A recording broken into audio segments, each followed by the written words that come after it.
बीडचा धक्कादायक प्रकार। कला केंद्रातील एका नर्तिकेच्या प्रेमात आखंड बुडालेल्या लुखाम्सला गावाच्या माजी उपसरपंचानं आपलं आयुष्य संपवलंय। सोमवारी घडलेला हा प्रकार आहे। सोमवारी रात्री ते सोलापूरच्या बार्शी तालुक्यातील सासूर या गावामध्ये गेलेले होते आणि दुसऱ्या दिवशी कारमध्ये थेट त्यांचा मृतदेह सापडलाय। प्रेमसंबंधातून सुरू झालेली ही गोष्ट आहे। महागडे मोबाईल्स, सोन्याचे दागिने, पण नंतर मोठ्या मागण्या।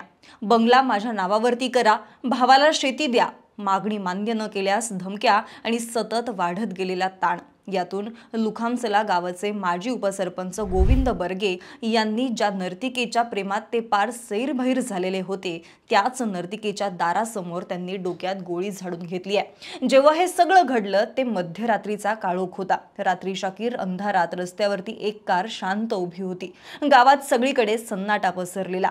कारची दारं आतून बंद होती। खिडक्यांमधून आत दिसणारं अंधारलेलं दृश्य होतं, त्यामुळे फारसं कोणाचं त्याकडे लक्ष गेलं नाही। मात्र सकाळी जेव्हा गाव जागं झालं तेव्हा मात्र त्या कारच्या आसपास प्रचंड गर्दी होती। लोकांनी जाऊन पाहिलं तर त्या कारच्या ड्रायव्हिंग सीटवरती एक व्यक्ती निश्चल पडलेली होती। डोक्याच्या उजव्या भागामध्ये गोळी लागलेली, रक्त सुकलेलं आणि त्याच्या समोर पडलेलं एक पिस्तूल। लोकांनी पाहिलं तेव्हा समजलं की हा व्यक्ती साधा नाहीये।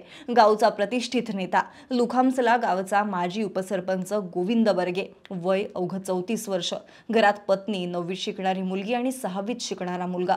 एवढं सगळं असताना सुद्धा असा प्रश्न पडतो की एक नेता, एक कुटुंबवत्सल व्यक्ती एवढा टोकाचा निर्णय का घेईल? प्रेम इतकं वेडं ठरू शकतं का की यामागे काहीतरी रहस्य दडलंय? नेमकं काय घडलं होतं त्या रात्री? सरपंच, उपसरपंच आणि नर्तिकेचं नातं कुठे बिघडलं? खरंच नर्तिकेच्या हट्टामुळे हे पाऊल उचललं गेलं का की यामागे अजून काहीतरी मोठं कारण दडलंय? सगळ्याच प्रश्नांची उत्तरं या व्हिडिओच्या माध्यमातून जाणून घेणार आहोत। व्हिडिओ शेवटपर्यंत नक्की पहा।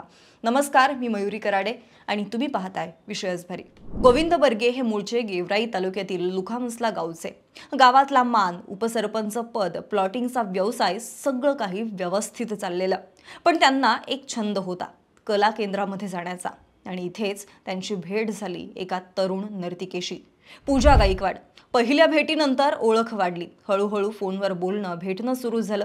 पूजाचं व्यक्तिमत्व, तिचं नृत्य, तिची वागणूक सगळं गोविंद यांच्या मनाला भुरळ घालू लागलं। काही महिन्यात ही मैत्री प्रेमात बदलली। पूजाच्या प्रेमात गोविंद एवढे वेडे झाली की ते नियमितपणे पारगावच्या कला केंद्रामध्ये जाऊ लागले, फक्त पूजाला भेटण्यासाठी। तिचं हसणं, तिचं बोलणं हेच त्यांच्या आयुष्याचं केंद्रबिंदू बनलं। ते तिच्यासाठी वाटेल ते करायला तयार झाले। प्रेमाच्या नात्यात त्यांनी तिच्यावरती खर्चाची बरसात केली। जवळपास 2.25 लाखांचा मोबाईल फोन, सोन्याचे दागिने आणि इतर भेटवस्तू पूजाला दिल्या। गावकऱ्यांच्या कुजबुजीला न जुमानता त्यांनी तिची प्रत्येक हौसमौज भागवली। गोविंद यांच्या दृष्टीने ही खरी प्रेम कहाणी होती, पण कालांतरानं या नात्याला तडा जाऊ लागला। त्यांच्या नात्यात तणाव, धमक्या आणि मागण्यांनी मोठी जागा व्यापलेली होती। गेल्या काही महिन्यांपासून पूजा गोविंद यांच्यापासून दूर होऊ लागली। फोन उचलणं बंद करू लागली, गोविंद यांच्यासोबतची भेट टाळू लागली, त्यांच्यासोबत बोलणं टाळू लागली आणि यामुळे गोविंद बेचैन झाले। त्यांनी पूजासोबत बोलण्याचा वारंवार प्रयत्न केला, तिच्याकडून काहीही प्रतिसाद मिळाला नाही आणि यानंतर पूजाने गोविंद यांच्या समोर काही अटी ठेवल्या।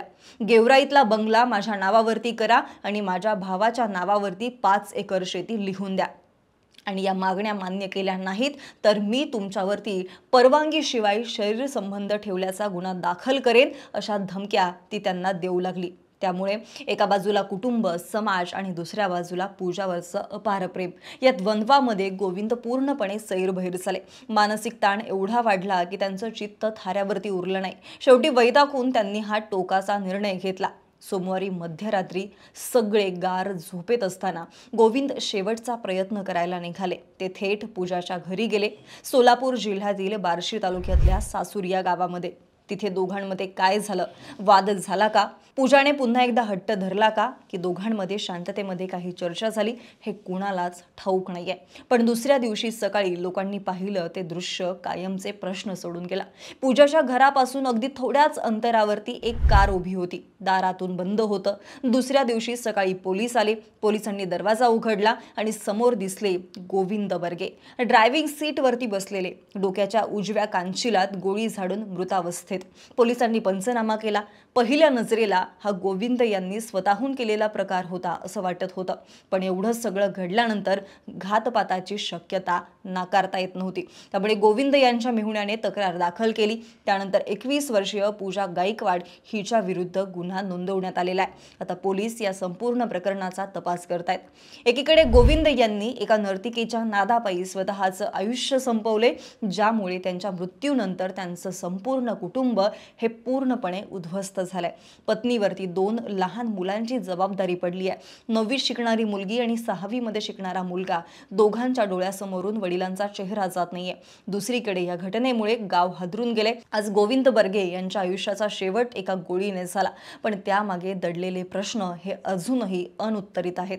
गोविंद यांनी खरंच स्वतःहून गोळी झाडलेली होती का? हा घातपात आहे का? प्रेमाची कहाणी होती की फसवणुकीचा डाव? गोविंद बर्गे यांचा मृत्यू नेमका कशामुळे झाला, असे सगळे प्रश्न आज या निमित्ताने पडत आहेत. दरम्यान जिच्या नादापायी बीडच्या उपसरपंचाने म्हणजेच गोविंद बर्गे यांनी आयुष्य संपवले, ती पूजा गायकवाड नेमकी कोण, हा प्रश्न या निमित्ताने पडतोय. तर पूजा गायकवाड ही कला केंद्रामध्ये नर्तिका असून ती 21 वर्षांची आहे. 1.5 वर्षांपूर्वी गोविंद बर्गे आणि पूजा गायकवाड यांची ओळख झालेली होती. कालांतराने पूजा गायकवाड आणि गोविंद यांच्यामध्ये प्रेमसंबंध निर्माण झाले. पूजा गायकवाड ही इंस्टाग्रामवरती तिच्या नाचण्याचे अनेक रील्स शेअर करायची, अशी माहिती सध्या तरी उपलब्ध आहे. बाकी या सगळ्या घटनेवरती तुमचं नेमकं काय मत आहे, कमेंट करून नक्की कळवा आणि आपल्या विषयसभरच्या या YouTube चॅनलला सबस्क्राईब करायला सुद्धा विसरू नका. धन्यवाद.